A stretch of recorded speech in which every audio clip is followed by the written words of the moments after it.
Hello champions, हाय champions. आज carbon chapter लेके आया हूँ। ज़्यादातर कई सारे बच्चों ने डिमांड किया था कि सर किस टाइप के क्वेश्चंस आ सकते हैं इसमें, तो आपके लिए बताना चाहता हूँ मैं कि आज का जो क्वेश्चंस सिलेक्शन हुआ है वो बोर्ड में पूछे जाने वाले ज़्यादातर चांसेस हैं कि पूछे जाएंगे क्वेश्चंस, राइट। तो चलिए हम लोग आज जानते हैं कि किस तरह के क्वेश्चंस पूछे जाते हैं और इसको कैसे आंसर करते हैं, वो आपको सिखाने जा रहा हूँ मैं। तो पहला सवाल उठाते हैं हम लोग यहाँ पे, जिसमें बोला right any two similarities and differences between cyclohexane and benzene. इसके स्ट्रक्चर भी ड्रॉ करने को बोलता है। तो हमेशा याद रखिए, पहले क्वेश्चन को बहुत अच्छी तरीके पढ़िए, मतलब बोलते हैं धीर भीर गंभीर की तरह क्वेश्चन पढ़ना शुरू कीजिए।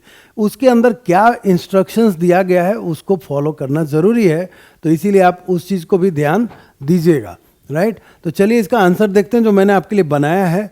पहले सिमिलैरिटीज में बोथ आर साइक्लिक कंपाउंड्स, तो इस चीज़ को याद रखिएगा कि ये साइक्लिक कंपाउंड्स हैं। Both contain 6 carbon atoms. अभी दिखाता हूँ आपको स्ट्रक्चर में, दोनों के अंदर 6 कार्बन एटम्स अवेलेबल हैं। दूसरी बात डिसिमिलैरिटीज यानी डिफरेंसेस की बात करते हैं, तो साइक्लोहेक्सेन जो है ना वो सैचुरेटेड है, राइट, और बेंजीन है वो अनसैचुरेटेड है, क्योंकि बेंजीन में डबल बॉन्ड आता है और साइक्लोहेक्सेन में सारे सिंगल बॉन्ड हैं, ठीक है।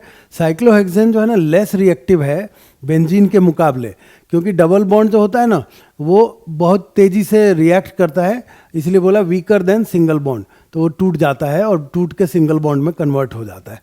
चलिए इसका देखते हैं हम लोग स्ट्रक्चर। ये है साइक्लोहेक्सेन, जिसका फॉर्मूला C6H12 आप देख रहे हैं यहाँ पे। अगर आप हाइड्रोजन काउंट करोगे तो हर एक कार्बन के आगे 2-2 हाइड्रोजन्स हैं, राइट। तो 6 कार्बन हैं तो 12 हाइड्रोजन हैं। और ये आपका बेंजीन का फॉर्मूला है, जिसमें आप देख रहे हैं यहाँ पे डबल बॉन्ड है, यहाँ पे है और यहाँ पर है, 3 जगह पे, ठीक है। और इसमें एक एक हाइड्रोजन हर एक कार्बन के साथ जुड़ा हुआ है, इसीलिए C6H6 है। और इसको दूसरे तरीके ऐसे ऐसे भी रिप्रेजेंट करते हैं हम लोग बेंजीन को। आपको अगर एग्जाम में पूछा जाए तो ये लिखना है, ठीक है। तो इस चीज़ को ध्यान रखिएगा। नेक्स्ट सवाल की ओर बढ़ते हैं हम लोग। इसमें क्या बोलता है, what is meant by isomers. ये आइसोमर्स के समस्या आप लोगों के बहुत होते हैं, इसलिए आइसोमर को मैं इंट्रोड्यूस कर रहा हूँ आपके लिए कि आप अच्छी तरीके से समझें और समझ के इसके आंसर्स को लिखें, right. Draw the two structure of 2 isomers of butane. Butane के 2 आइसोमर्स आपको ड्रॉ करना है। Explain why we cannot have isomers of first 3 members of alkane series. ये एक ट्विस्टेड सवाल है, क्यों नहीं हो सकता है, उसका भी आंसर हम देखते हैं अभी। चलिए पहले इसमें सबसे पहले जानिए कि आइसोमर्स वो कंपाउंड्स होता है जिसके मॉलिक्यूलर फार्मूला सेम होते हैं लेकिन स्ट्रक्चरल फार्मूला अलग होता है, ठीक है, डिफरेंट होते हैं। ये आप देख सकते हैं यहाँ पे ब्यूटेन है और ये आइसोब्यूटेन है, दोनों में कार्बन 4 ही हैं, ठीक है, और हाइड्रोजन 10 ही मिलेंगे आपको। तो इसके अंदर जब आप देखते हैं तो यहाँ पर CH3, CH2, CH2 and CH3 का एक स्ट्रक्चर बना हुआ है। इसी तरह आइसोब्यूटेन में आप देखेंगे यहाँ पर CH3 यहाँ है और ये CH और नीचे CH3 और यहाँ CH3 है। तो स्ट्रक्चर बदल गया लेकिन इसका मॉलिक्यूलर फॉर्मूला सेम ही है। तो आप कंफ्यूज कभी मत होइएगा, इसको ही बोलते हैं, राइट। अब ये बात आती कि 3 पहले वाले जो क्वेश्चन पूछा कि why we cannot have isomers of first 3 members of alkane series, तो उसका आंसर बहुत सिंपल है, branching is not possible, isomers are not possible for the first 3 members, क्योंकि उसमें ब्रांच कर ही नहीं पाओगे आप, ठीक है, इसीलिए। अब ये चीज़ आपके जानकारी के लिए था। अभी अब बात करते हैं थर्ड क्वेश्चन पे। गिवन एग्जाम्पल ईच ऑफ, पहला open chain, branched chain and ring compounds की बात करते हैं हम लोग, राइट। ओपन चेन क्या होता है, देखिए इसको बोलते हैं ओपन चेन, जिसमें N पेंटेन दिखाया हमने, ये वाला, राइट। इसको ओपन चेन बोलते हैं, सीधा लिख दिया। आप चाहें तो इसको ऐसे भी लिख सकते हैं, कौन सी बड़ी बात है, इस तरह से।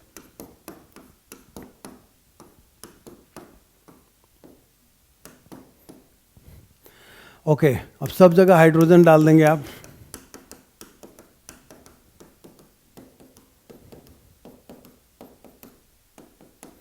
तो आप देख लीजिए, ये CH3 मिल गया आपको, ये वाला, ये CH2 मिल गया, ये वाला, इसी तरह ये भी CH2, ये भी CH2 और ये CH3 मिल गया आपको यहाँ पे, राइट। अब आगे का सवाल इसमें देखते हैं हम लोग। ब्रांच्ड चेन, यहाँ पे ये ब्रांच दिखा दिया आपने।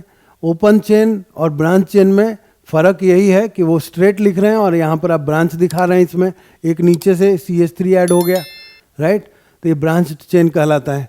इसके बाद अब बात करते हैं यहाँ पर रिंग वाला, जिसको साइक्लोपेंटेन बोलते हैं। आप देख लीजिए यहाँ पर इस तरह से बनाते हैं हम लोग। आगे चलते हैं। Right molecular electronic and structural formula of ethene, ethene का। तो इथीन में देखिए आप क्या दिखा रहा है यहाँ पे, C2H4 मॉलिक्यूलर फॉर्मूला है, राइट। अब इसको कैसे आप C2H4 लाए हैं, तो CnH2n लेके आइए, CnH2n, यहाँ पर C2 और 2 2 जा 4, C2H4, ये बन गया आपका C2H4, राइट। अब दूसरा देखते हैं हम लोग, इसका जो स्ट्रक्चरल फॉर्मूला है, डबल बॉन्ड बनाएगा, राइट। तो इस तरह से आप स्ट्रक्चरल फॉर्मूला समझ गए इसका। फिर बात करते हैं इलेक्ट्रॉनिक फॉर्मूला की। अब देखो स्ट्रक्चरल फॉर्मूला में यहाँ 2 दिख रहा है आपको, और ये हाइड्रोजन के साथ इस तरह से कनेक्टेड है ये। अब यहाँ पर एक हाइड्रोजन का होगा, एक कार्बन का होगा, यानी ये 2 हो गया, यहाँ भी 2 हो गया, राइट, और यहाँ पर 4 हो गया। अब आप गिनो, 4, ये 4 + 2 + 2 हो जाएगा आपका 8, यानी कार्बन का ऑक्टेट पूरा हो गया, ठीक है। इसी तरह आप यहाँ भी काउंट कर सकते हैं, 1 2 3 4 5 6 7 8, जो वहाँ दिख रहा है आपको, यहाँ भी इस तरह से। तो ये हमारा तरीका हुआ दिखाने का। अब आगे सवाल में चलते हैं, ये बहुत इंपॉर्टेंट सवाल हो सकता है आपके बोर्ड एग्जाम्स के लिए। A compound X is formed by the reaction of carboxylic acid C2H4O2 and an alcohol in presence of a few drops of H2SO4. The alcohol on oxidation with alkaline KMnO4, right, followed by acidification gives the same carboxylic acid as used in this reaction. Give the names and structure of carboxylic acid, alcohol and the compound X, और इसके reaction भी लिख के बताएं। ये आप देख लीजिए इंस्ट्रक्शंस क्वेश्चन में क्या दिया हुआ है। अगर एक बार में समझ में नहीं आता फिर से पढ़िए क्वेश्चन। आपको जब तक क्वेश्चन समझ में नहीं आएगा आंसर ठीक से लिख नहीं पाएंगे, इसलिए आप हमेशा याद रखिए क्वेश्चन को ढंग से पढ़ा जाए। आगे चलते हैं, इसका आंसर देखना। Carboxylic acid is ethanoic acid, right. Carboxylic acid क्या है, इथेनोइक एसिड है, और इसका फॉर्मूला, स्ट्रक्चरल फॉर्मूला ये है, राइट। यहाँ पर देखिए CH3COOH मिल गया आपको। इसी तरह से दूसरा अल्कोहल इज इथेनॉल, तो इथेनॉल का देख लीजिए CH3CH2OH, यानी अगर देखेंगे तो हो जाएगा आपका C2H5OH, ये बन गया अल्कोहल, इथेनॉल है। अब यहाँ पर X क्या है, इथाइल इथेनोएट है, ये आपका इथाइल इथेनोएट है। तो स्ट्रक्चर को अच्छे से समझ के अच्छे से याद करना है और सॉल्व करना है। और टेक्निकली देखने जाएंगे ना तो आपको अगर सबके सिंबल्स याद हो ना, सारे जितने भी हैं फंक्शनल ग्रुप्स, तो आपको बहुत आसानी से चीज़ें बन जानी हैं। इस चीज़ को हमेशा याद रखें। अब है 6th क्वेश्चन में, right the structural formula of ethanol. Structural formula of ethanol, what happens when it is heated with excess concentrated H2SO4 at 443 Kelvin temperature. Write the chemical equation for the reaction stating the role of concentrated H2SO4 in this reaction. ये dehydration reaction की बात कर रहे होंगे ना शायद से। देखिए स्ट्रक्चरल फॉर्मूला में ये रहा आपका CH3C, उसके बाद OH है ना, CH2OH, ये बन गया आपका, देख लीजिए यहाँ पर यही है। इसको ऐसे लिखिए चाहे वैसे लिखिए, आपको ये मिल जाएगा यहाँ पर इथेनॉल का। अब देखिए इसमें क्या बताया, when ethanol is heated at 443 kelvin with excess of concentrated H2SO4, excess of concentrated H2SO4, ethene यानी CH2 double bond CH2 is formed, right. This is a dehydration reaction, जैसा मैं अभी थोड़ी देर पहले बता रहा था, where H2SO4 act as dehydrating agent. क्या करता है, वाटर को और जो भी removing water and forming ethene, उसका रिएक्शन यहाँ दिया हुआ है। आप देख रहे हैं CH3CH2OH कॉन्सेंट्रेटेड H2SO4 को हीट करते हैं 443 केल्विन पे, तो मिलता है आपको ये CH2 डबल बॉन्ड CH2, जिसको आप बोलते हैं इथिन, और वाटर रिमूव हो गया फ्रॉम एयर, राइट। चलिए नेक्स्ट, व्हाट आर आइसोमर्स। फिर से एक बार आइसोमर पे लेके आया हूँ, क्योंकि बच्चे लोग ना हमेशा बोलते हैं कि आइसोमर्स के बारे में सर समझाइए, आइसोमर्स समझ में नहीं आया। तो चलिए वापिस समझते हैं, what are the different types of isomers. 2 तरह के आइसोमर आपको बताने जा रहे हैं यहाँ पे। Isomers are pairs of molecules having the same chemical formula and different chemical structure. ठीक है, molecular formula same, structural formula different. We can classify isomers into two classes. Number one is structural isomers और दूसरा stereo isomers, right? Structural isomers में the bond between the atoms is different. दोनों atom के बीच का जो bond है वो है different. Whereas in stereo isomers the bond between atom is same. यहाँ दोनों में फर्क देख लीजिए. स्ट्रक्चरल में bond between the atom is different और इस स्टीरियो आइसोमेरिज्म में bond between atom is same but the relative position of the atoms are different. अलग अलग हो जाएंगे, राइट? तो इसको समझने के लिए स्टीरियो आइसोमेरिज्म में देख लीजिए. ये सिस ब्यूट 2 है, जहाँ पे आप देख रहे हैं यहाँ CH3 है, ये कार्बन, ये हाइड्रोजन डबल बॉन्ड के साथ CH3 यहाँ पर है और ये हाइड्रोजन. अब जरा देखिए दोनों पोजीशन को. आप यहाँ पर देख रहे हैं 1 और 4 पे लगा हुआ है CH3, राइट? और 2 3 पे कार्बन है.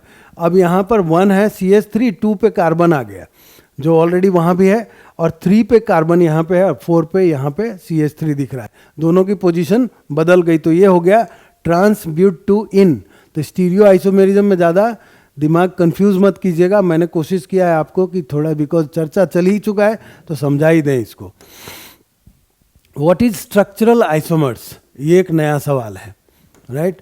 तो structural isomers are pairs of molecules having the same chemical formula but distinct arrangement of atoms, right? तो देखिए ये है पेंटेन, आप देख रहे हैं यहाँ पे CH3 CH2 CH2 CH2 CH3. फिर यहाँ पर आप देख रहे हैं आइसोपेंटेन है, ये CH3 C के ऊपर एक लग गया यहाँ पर, राइट? CH CH2 CH3 और यहाँ पर CH3, तो मिलके बन गया क्या 2-मिथाइल ब्यूटेन बोलते हैं इसको. सेकेंड पोजीशन पे आ रहा है. और यहाँ पर आप देख लीजिए दिस इज कॉल्ड नियोपेंटेन. ऊपर नीचे दोनों में CH3 आ गया और इधर भी CH3. तो 2,2 डाईमिथाइल प्रोपेन बोलते हैं इसका IUPAC नेम. ठीक है, आगे चलिए. Why does micelle formation take place when soap is added to water? ठीक है. Will a micelle be formed in other solvents such as ethanol? ये क्वेश्चन मार्क पूछा गया आपसे. तो बात यहाँ पर जब आती है तो देख लीजिए अलग अलग वे में आपको पूछने का और समझाने की कोशिश कर रहे हैं. When soap is added to water, micelle takes place. जब वाटर के अंदर सोप को ऐड करेंगे तो मिसल बनेगा. Because hydrocarbon chains of soap molecules are hydrophobic, right? क्या बोला? Hydrocarbon chains of soap. आपको मालूम है ना कि इस तरह से होता है ये मिसल जो बनता है, समथिंग लाइक दैट. तो इसमें 2 एंड हैं, एक है हाइड्रोफोबिक और दूसरा हाइड्रोफिलिक, यानी water loving and water hating. ठीक है, तो यहाँ पर जो देख रहे हैं आप hydrocarbon chain of soap molecules are hydrophobic which are insoluble in water. But the ionic, ये वाला जो है ना आपका यहाँ पर ये Na+ लिखते हैं और ये आपका हाइड्रोकार्बन है, ये जो होगा हाइड्रोफोबिक होगा. But the ionic ends of soap molecules are hydrophilic hence soluble in water. तो ये पानी के साथ ये मिक्स हो जाएगा यहाँ पर. Since soap is soluble in ethanol, right, so micelle formation does not occur. ये इसका आंसर हुआ. चलिए आगे की ओर, लास्ट क्वेश्चन की ओर बढ़ चुके हैं हम लोग. What is a homologous series? Explain with an example. तो यहाँ पर है it is a group of organic compounds having same functional group and similar chemical properties in which the successive compounds differ by CH2 group. They can be represented by same general formula. ये इसका answer बता रहा हूँ.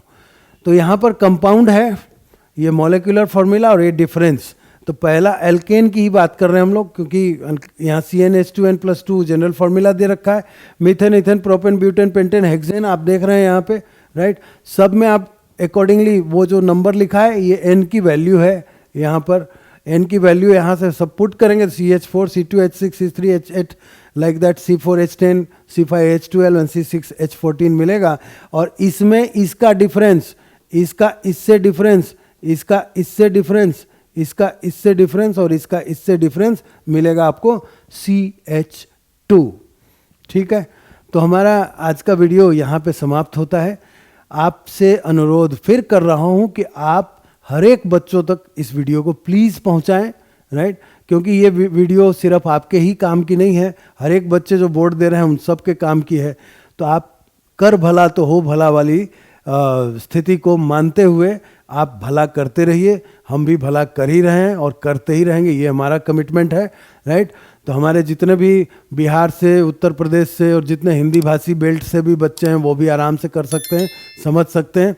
Hindi medium वाले भी इसको समझ सकते हैं क्योंकि मैं हिंदी में ही एक्सप्लेन कर रहा हूँ। तो अभी आपसे अनुरोध है कि आप इसको बहुत बच्चों तक पहुँचाएं, शेयर करें, कमेंट करें, लाइक करें और सब्सक्राइब ज़रूर करें। मिलते हैं नेक्स्ट वीडियो में, तब तक के लिए जय हिंद।